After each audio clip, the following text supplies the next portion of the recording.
Bonsoir. Vous pénétrez au stade de San Siro à Milan, alors que les deux équipes du Real de Madrid, ici en blanc, ce sont les madrilènes, que les deux équipes du Real de Madrid et de l'Inter de Milan y pénètrent également pour y disputer la deuxième mi-temps de leur rencontre de quart de finale de la Coupe d'Europe des clubs champions. Je vous signale tout de suite qu'à l'issue des 45 premières minutes qui ont été passionnantes, les deux équipes sont à égalité 0-0 et que ce sont les Milanais à gauche en maillot foncé, culotte foncée, qui vont donner le coup d'envoi de la deuxième mi-temps. Le match est arbitré par le Hongrois Monsieur Zolt, c'est donc lui qui va donner le coup de sifflet. Ici Elenio Herrera, l'entraîneur français de l'Inter de Milan. Très rapidement, la composition des deux équipes. Pour l'équipe de l'Inter qui joue à gauche, maillot foncé, culotte noire, Sarti est dans les buts numéro 1, les arrières, Burgnic numéro 2, Guarneri numéro 5, Paquetti numéro 3, les demi, Bedin numéro 4, Piqui numéro 6, capitaine, les avants, Jair, alors que le coup d'envoi a été donné par Mazzola, Jair numéro 7, Mazzola numéro 8, Capellini le nouveau numéro 9, Suarez l'espagnol numéro 10 et Domenghini ailier gauche numéro 11. Les madrilènes se dégageant, je peux vous donner la composition de l'équipe du Real qui détient la Coupe d'Europe à l'issue de sa victoire de l'année dernière à Bruxelles contre le Partizan de Belgrade. Betancourt est dans les buts, au tout dernier moment il a été préféré à Araquistain. Les arrières, la ligne d'arrière, les madrilènes jouant en 4-2-4. Je m'interromps pour ce tir de Paquetti contré. La ligne d'arrière étant formée de Calpe numéro 2, Piri numéro 4, de Filipe numéro 5, Sanchis numéro 3. Les deux hommes du milieu, Ruiz numéro 8 et Zocco numéro 6. Les quatre attaquants, Amancio numéro 7, Grosso numéro 9, Velasquez numéro 10 et Gento, le capitaine, numéro 11.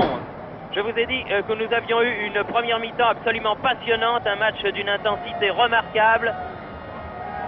Il y a eu de très belles occasions de part et d'autre, deux belles occasions pour Mazzola, pour les Milanais, et surtout une remarquable occasion pour le Real, lorsqu'à la 24e minute, à l'issue d'une magnifique action, Amancio a tiré sur la barre transversale, alors que Sarti, le gardien de but de l'Inter, était archi-battu. Voilà où nous en sommes, le public vibre, car vraiment c'est un très grand match auquel nous assistons ce soir à Milan. Mazzola pour l'Inter. Mazzola donne à Jair, Jair ne peut contrôler ce ballon, les madrilènes se dégagent de Felipe. Tête de Burgnic qui ramène la balle pour les Milanais, mais une nouvelle fois les madrilènes se dégagent.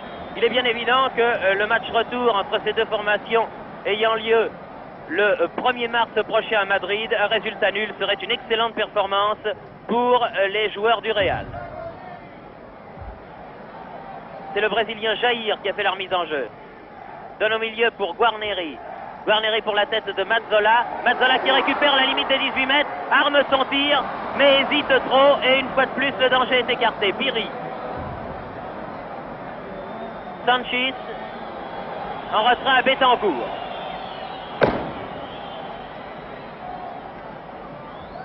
Ce quart de finale de la Coupe d'Europe 1967 est une finale avant la lettre entre les deux meilleures équipes d'Europe. Le Real de Madrid, 6 fois vainqueur de la Coupe d'Europe, et l'International de Milan, 2 fois vainqueur de la grande épreuve européenne.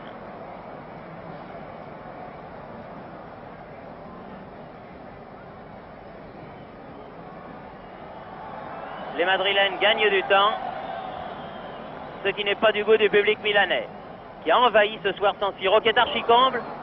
La balle était sortie. Et nouvelle remise en jeu, mais cette fois pour les Milanais, effectuée par Suarez. Capellini. Jolie fin de Capellini. Jeune garçon de 23 ans, crocheté Capellini. Et un coup franc en faveur des Milanais, bien entendu. Capellini ayant été abattu par Grosso. Suarez tire le coup franc. Domenghini qui était préféré à Corso, celui-ci étant blessé. Burgnic, très attaquant, très offensif. Tous les Milanais à l'attaque, la balle dans les 18 mètres, n'arrive pas à en sortir. C'est finalement poussé par Velasquez, mais elle ne va pas loin. Piqui, le capitaine de l'Inter. Piqui toujours. Mazzola. Mazzola perd le ballon. Velasquez. Piri. Velasquez à nouveau, sur la droite du terrain. Velasquez toujours, veut donner à Amancio, mais Guarneri était très bien revenu, et c'est Piqui qui lance Suarez. Capellini, contré Capellini, la balle toujours au Milanais, Bourgnic, Jair, perd le ballon, Bourgnic le récupère, Calpe, Facchetti, Suarez, cherche Domenghini,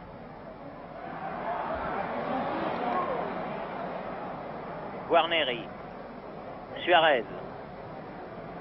Les Milanais qui ont été surpris, comme le public de San Siro, par la remarquable première mi-temps du Real, essayent de forcer l'allure en ce début de deuxième mi-temps pour arracher une décision. Car il leur faut absolument marquer des buts ici à Milan s'ils veulent avoir une chance de se qualifier. Car à Madrid, ce sera évidemment beaucoup plus difficile pour eux. Voilà Sarti. Piqui, le capitaine. Jair part de très loin.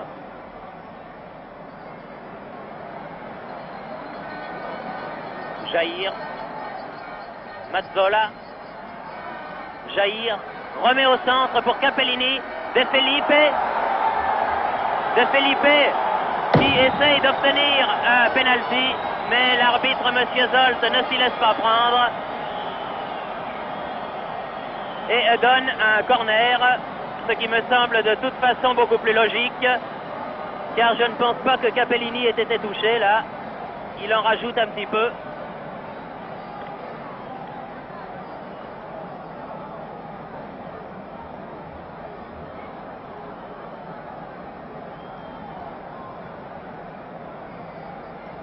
Tous ses camarades s'affairent autour de lui. Il y a là le numéro 11 espagnol qui est le capitaine Gento, le vétéran, l'homme qui a gagné 6 Coupes d'Europe. Capellini se tient le visage.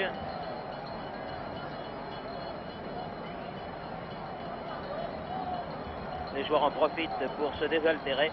C'est le premier arrêt de jeu qu'il y a eu depuis le début de ce match qui a été d'une correction exemplaire.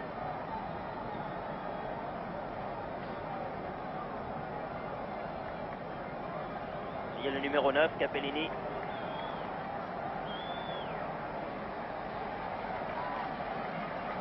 Et finalement, le corner va pouvoir être joué. C'est le 3e corner en faveur de l'Inter, alors que les Madrilènes n'en ont obtenu que 2.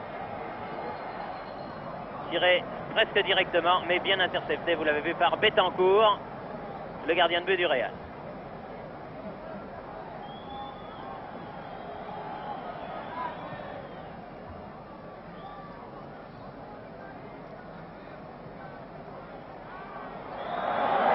Faute du numéro 8 qui est Ruiz, l'Espagnol, auquel Monsieur Zolt fait des réprimandes. Coup franc mal tiré. Piri. Les coups de sifflet de l'arbitre Monsieur Zolt qui ramène le jeu. Nouveau coup franc pour faute sur Suarez.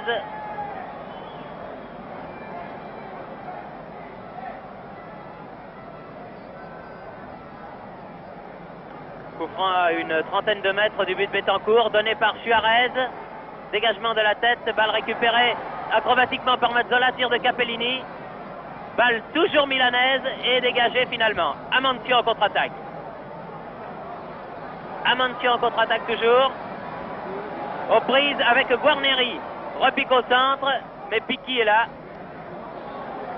Piqui qui est le capitaine et qui est le libero milanais, c'est-à-dire le joueur qui fait office de bétonneur. Et c'est lui qui relance le jeu maintenant. Capellini. Jair. Coup de sifflet de Monsieur Zolt et nouveau coup franc pour l'Inter pour faute de Calpe sur Jair. Mazzola à la limite des 18 mètres, remet la balle, tête et but réussi par Capellini. But de Capellini, la nouvelle découverte de Helenio Herrera.